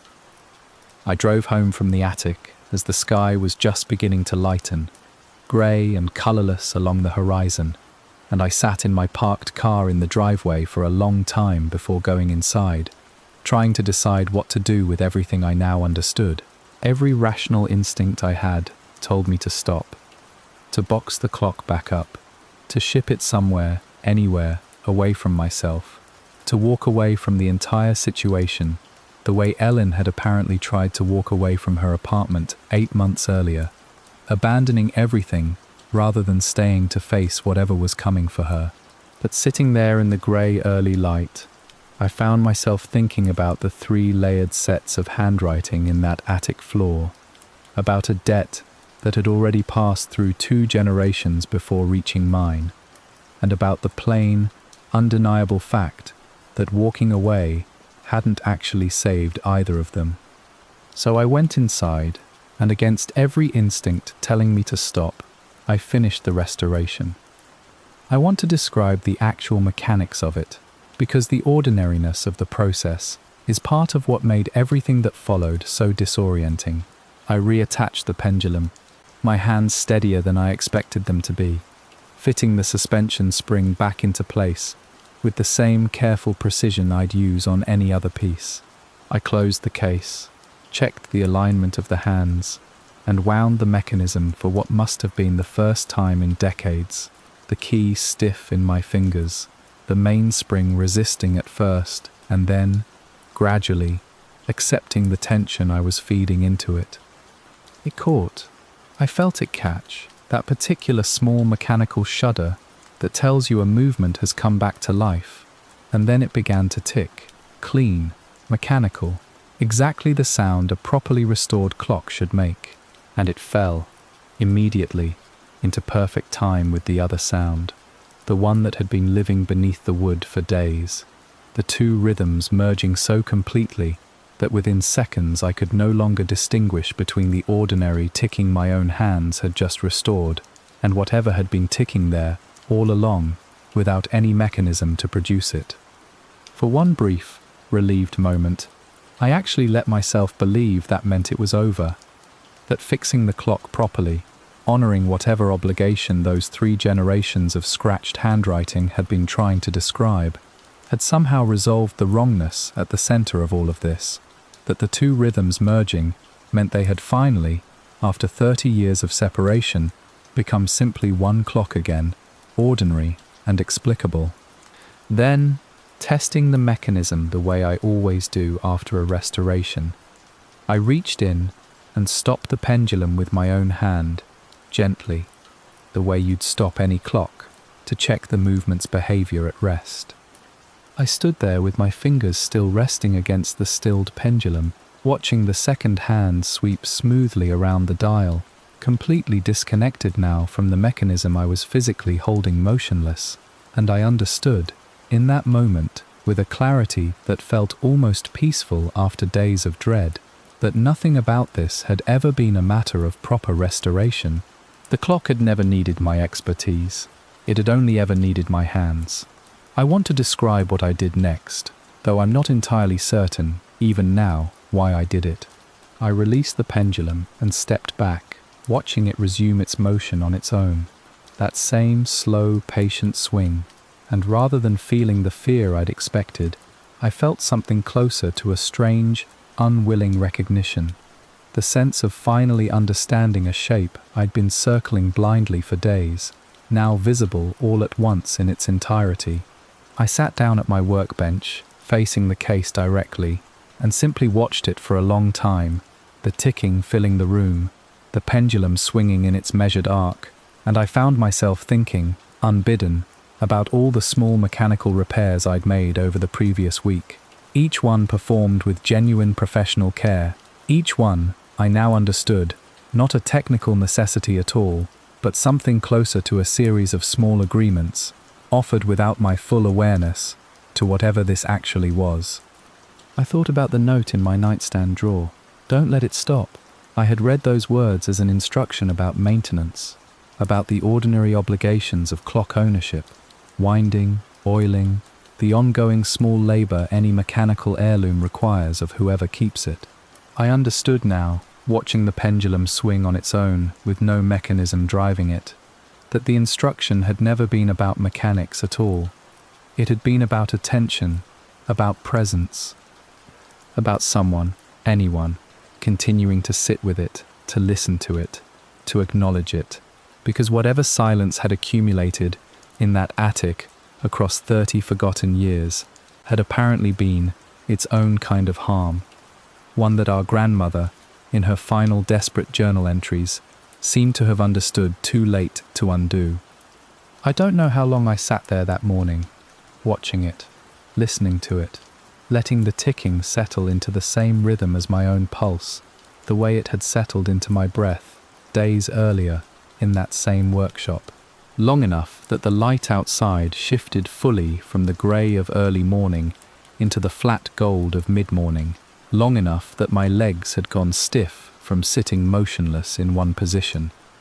And it was somewhere in that long, strange stretch of watching that I first became aware of a shift in the quality of the room itself, a subtle warmth or pressure that I couldn't name precisely, but that felt, unmistakably, like the sensation of no longer being alone. I made myself get up eventually, forcing my stiff legs to carry me to the kitchen, where I stood at the counter, eating something I couldn't later remember the taste of, my attention still half in the workshop, even with the door closed behind me. I remember thinking, standing there with a piece of toast going cold in my hand, about all the language I'd used with clients over the years to describe what restoration actually means. Bringing something back, giving a piece its voice again, the small comforting phrases people in my line of work reach for because they sound better than the more mechanical truth of what we're actually doing, which is simply making broken things function according to their original design. I had used those phrases 1,000 times without examining them closely, and standing in my kitchen that morning, I found myself examining them for the first time, wondering whether I had, in some sense, given this particular object exactly what those phrases described, and whether that was a different kind of act than I had ever previously understood it to be.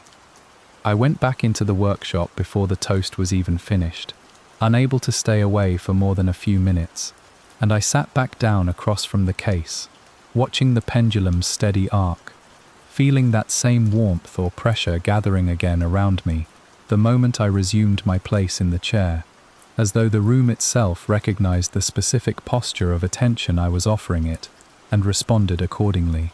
I stayed there through the rest of the afternoon, telling myself I was simply monitoring the mechanism for any further anomalies, though some more honest part of me understood, even then, that I had already crossed some threshold I wouldn't be able to fully retreat back across, and that whatever came next would build directly on the foundation of that long, quiet, attentive afternoon.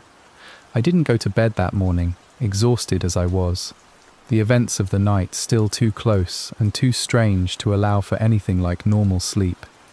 Instead, I sat in the chair beside my workbench, telling myself I was simply keeping watch, though watch for what I couldn't have said with any precision.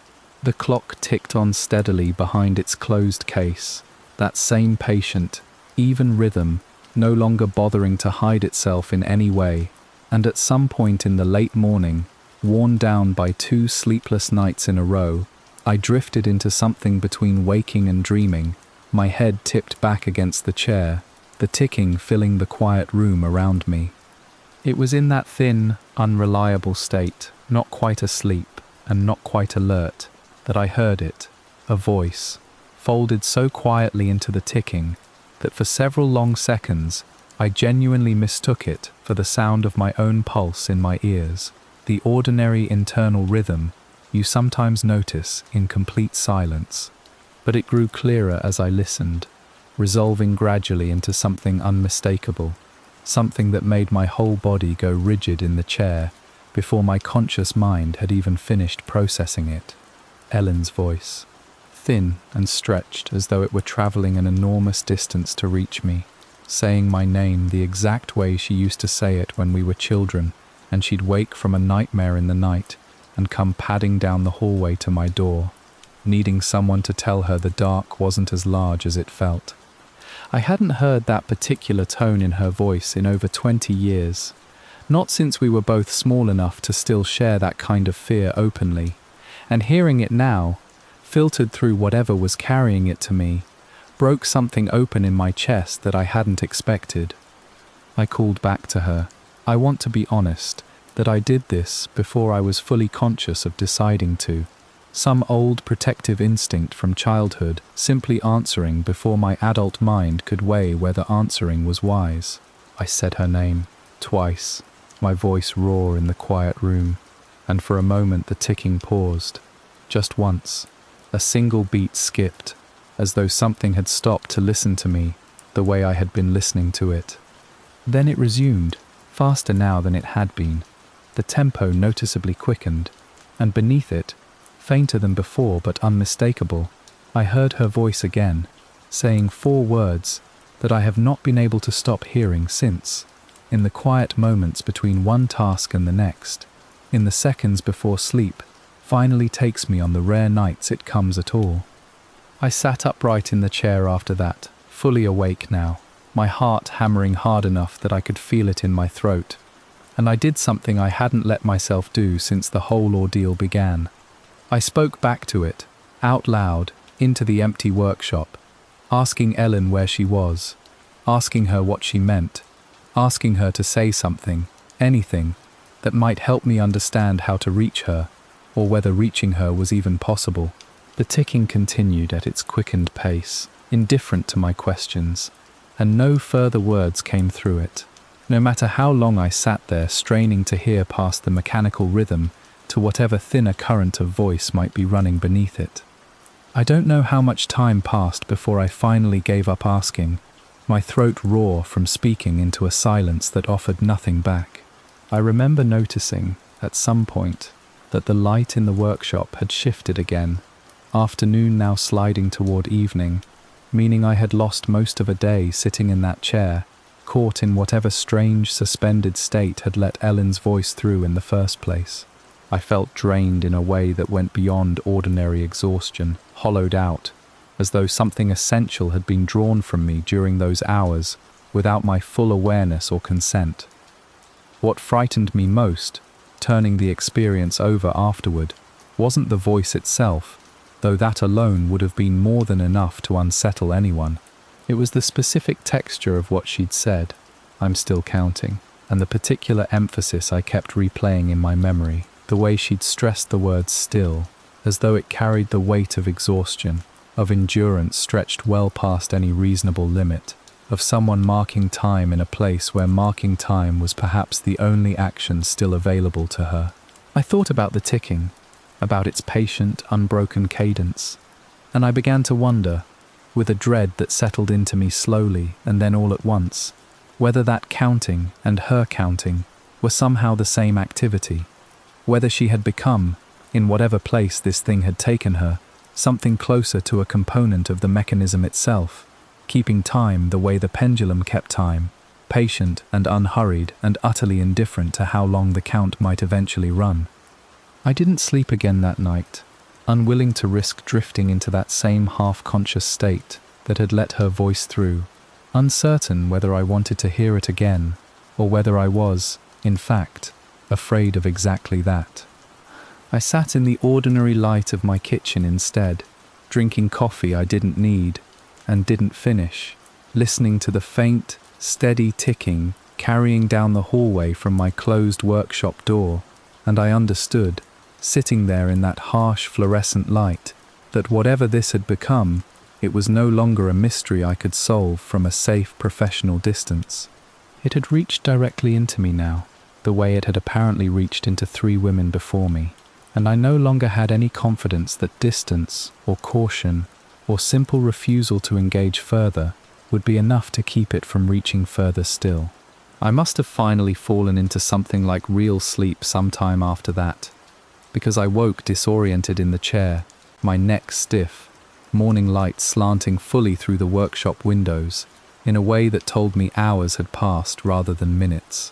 The clock was still ticking, steady and unhurried, giving no outward sign of anything that had happened in the night.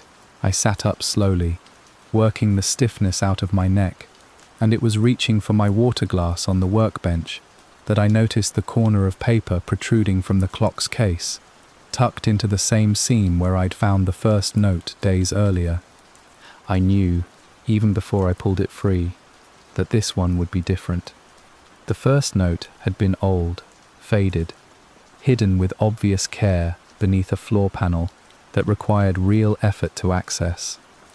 This one sat in plain view, as though whoever, or whatever, had left it hadn't felt any need for concealment this time, had wanted it found quickly, this morning, before I'd had time to fully recover from the night before. The handwriting confused me immediately. It wasn't our mother's tight, decisive cursive. It wasn't quite Ellen's looping, slanted hand either, though there was something in it that seemed to be reaching for her particular style, imitating it, the way a forgery imitates a signature closely enough to pass a casual glance, but falls apart under real scrutiny. The pressure slightly wrong, the rhythm of the letters slightly off, as though whoever had written it was drawing on a memory of her handwriting, rather than actually possessing it. It read, "It only stops when someone agrees to keep it. Mother kept it 11 years. I kept it 8 months. Your turn now." My hands were shaking too hard to set the paper down properly, and it slipped from my fingers, drifting to the workshop floor, where I left it for several minutes before I could make myself pick it back up. 11 years. That number settled into me with a weight I hadn't expected, confirming something I'd already begun to suspect but hadn't wanted to fully accept. That our mother hadn't simply discovered this thing in her final week and been overwhelmed by it quickly. She had lived with it, had known what it was and what it wanted, for over a decade, quietly carrying that knowledge through years I remembered as entirely ordinary. years of holiday dinners and phone calls, and small, unremarkable complaints about her garden, all of it happening over the top of a burden she had apparently never told either of her daughters about until it was already too late to refuse. And Ellen, 8 months, the exact span of time since she'd vanished from her apartment in the middle of the night, abandoning her furniture, her car, everything, rather than continuing to carry whatever this note was describing. I thought of the scratched-out eyes in the photograph, of the ring stain on the attic floor, of a grandmother 30 years gone, whose death had never been fully explained to anyone's satisfaction, and I understood, sitting there on my workshop floor with that note in my trembling hands, that I was looking at a debt 3 generations deep, passed hand to hand through women in my family, who had each, in their own way, tried to warn whoever came after them, and had each, in the end, been unable to do anything more than pass the weight of it along. I read the note again, several more times, searching for anything I might have missed in my initial shock, any detail that might suggest a way out, rather than simply a description of the trap I now understood myself to be standing inside. There was nothing else on the page, no further instruction, no explanation of what keeping it actually required, beyond the vague implication I'd already gathered from everything that had happened over the previous days. No indication of what might happen if someone simply refused, the way Ellen had apparently tried to refuse by fleeing her apartment in the middle of the night. That thought settled into me with particular weight. Ellen had left. She had walked away from the clock, presumably, or from whatever had been ticking in her walls before she owned it outright, and it hadn't released her. If anything, based on the voice I'd heard the night before, thin and stretched and calling my name the way she used to as a child. Wherever she had gone, whatever had happened to her in the 8 months since her disappearance, she was still, in some sense, present in this, still counting, in her own words, still connected to whatever mechanism this clock represented, regardless of the physical distance she'd tried to put between herself and it. I found myself wondering, sitting there on the floor with the second note in my hands, whether refusal had ever actually been available to any of us, or whether it had only ever felt that way, an illusion of choice offered by something patient enough to let you believe, for a while, that walking away might actually work, before demonstrating, in whatever manner it chose, and on whatever timeline suited it, that the debt didn't dissolve simply because you'd stopped looking at it directly. I thought about calling Ellen one more time that morning, some desperate impulse telling me that maybe now, having learned this much, I might reach something different than that hollow, ticking silence I'd encountered before. I picked up my phone and scrolled to her name, and sat there for a long time with my thumb hovering over the call button, unable to make myself press it, afraid in equal measure of hearing nothing at all, and of hearing exactly what I'd heard the night before, her voice thin and stretched, and asking for something I still didn't know how to give her. I didn't call. I set the phone down and the note beside it, and I sat on my workshop floor for a long time in the gathering morning light, listening to the clock ticking steadily behind its closed case, understanding that whatever decision I eventually made, it would not be a decision I could make quickly or lightly, or without accepting that I might be choosing, in some sense, between 2 different kinds of loss. It has been 4 nights since I read that note, and I want to record, as clearly as I can, exactly what those 4 nights have contained, in case this account is ever found by someone who needs it more urgently than I did. The clock hasn't stopped once. I have tried, twice, with my own hands, to still the pendulum myself, the same way I did during that first test after the restoration, and both times the result was identical. The pendulum resumes on its own within seconds, sometimes before I've even fully stepped back from the case, as though my interference is barely worth acknowledging, a minor interruption in something considerably larger and more patient than my resistance to it. I haven't called anyone. I keep starting to, reaching for my phone, scrolling to my aunt's contact, or the cousins, or even, more than once, staring at Ellen's name for long minutes without pressing call. uncertain what I would even say, uncertain whether saying anything out loud to another living person might somehow make this more real than I can currently bear for it to be. I haven't told anyone where the clock actually came from, or what the notes said, or what I heard in that half-waking state beside my workbench, because I don't fully understand any of it myself, and some small, cowardly part of me isn't certain I want to. That same small part of me has started listening for Ellen's voice again every night, sitting in that same chair, letting myself drift towards sleep on purpose now rather than by exhaustion, hoping and dreading in equal, uncomfortable measure that she'll speak again, that the ticking will pause long enough to let her voice through, that whatever thin channel connects wherever she is to wherever I am hasn't closed entirely. I don't know if that makes me brave or simply as trapped as she apparently is, listening from her side of whatever this is, counting towards something neither of us has been told the shape of. I have thought, these past 4 nights, about calling our aunt and telling her everything, the notes, the attic, the journal, the voice, all of it. And each time I've talked myself out of it before actually dialing, telling myself she's elderly, that the shock of it might do her real harm, that there's nothing practical she could do even if she believed me, which I'm not at all certain she would.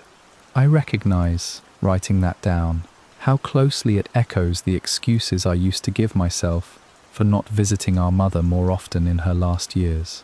I am aware that I may simply be repeating a pattern 3 generations of women in my family have already worn smooth through repetition. The quiet, reasonable-sounding decision to carry a burden alone, rather than risk frightening or burdening the people who love us, right up until the burden becomes too large for any one person to carry, and gets passed along anyway, whether we intended it or not. I went back to the attic once more, 2 nights ago, taking the journal with me this time, reading it more carefully by better light than my phone's flashlight had provided, searching for anything I might have missed that could suggest an actual way through this, rather than simply a record of others who hadn't found one. I didn't find what I was looking for. What I found instead was a single line, tucked between 2 otherwise unremarkable entries near the middle of the journal, written years before our grandmother's handwriting began to deteriorate, back when whatever was happening to her was apparently still new enough to describe almost clinically. She had written that she believed the clock didn't want silence at all, despite every instinct telling her that silence was what it was demanding. She believed, she wrote, that it wanted to be heard, that the counting itself was the point, and that the real danger lay not in listening too much, but in ever fully stopping. I don't know what to do with that. Some nights it feels like the only comfort available to me in this entire situation.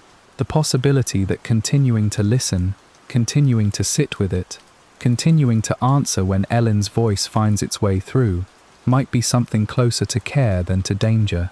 Other nights it feels like exactly the kind of reasonable-sounding rationalization that convinced 3 women before me to keep this burden going, rather than find some way to actually end it, each of them telling themselves some version of the same story I'm telling myself now, right up until it consumed them entirely. The ticking hasn't slowed. If anything, these past 4 nights, it has grown steadily more present in the house, no longer confined to my workshop, but audible now, faintly, even in my bedroom at the far end of the hall, a sound I used to have to strain to hear, and now cannot escape, no matter which room I retreat to. It's still counting, I don't know toward what, and I've stopped believing, these past few nights, that anyone is going to tell me before I find out. I keep thinking, in whatever fragments of ordinary daytime thought I still manage to have between all of this, about the woman I was, on that first Tuesday, dragging the recycling bin up the driveway, annoyed at a delivery van that hadn't waited for a signature, entirely unaware that anything in my life was about to change. I find I can barely recognize her anymore, that version of myself who still believed the 6 years of silence between me and my sister was simply an unresolved family matter, rather than something with its own patient, ticking momentum, working itself toward a conclusion neither of us had chosen, and neither of us, it now seems, will be permitted to refuse. I still don't know what I'm going to do. I tell myself, some hours, that there must be an answer buried somewhere in that attic I haven't found yet, some detail in the journal, or the layered handwriting, or the note itself, that would show me a way through this, if I simply looked hard enough, examined it from the correct angle, asked the right question of the right person. Other hours, more honestly, I suspect there is no such answer, that the three women before me searched for exactly that kind of way out, and none of them found it either, and that the only real choice remaining to me is the one described in that second note, to keep it, the way they each kept it for as long as they were able, or to try to walk away the way Ellen tried, and discover, the way she apparently discovered, that walking away doesn't actually end anything. It only changes where you're standing when it finds you again. For now, I am still here. I am still listening. Whatever this account is worth to whoever eventually finds it, know that I did not walk into this blindly, and that everything I could learn, I tried to learn, and that in the end it wasn't enough to save me from becoming exactly what this note always intended me to become. One more voice, folded eventually into the ticking, waiting for whoever comes next to lift the case open and begin listening in turn.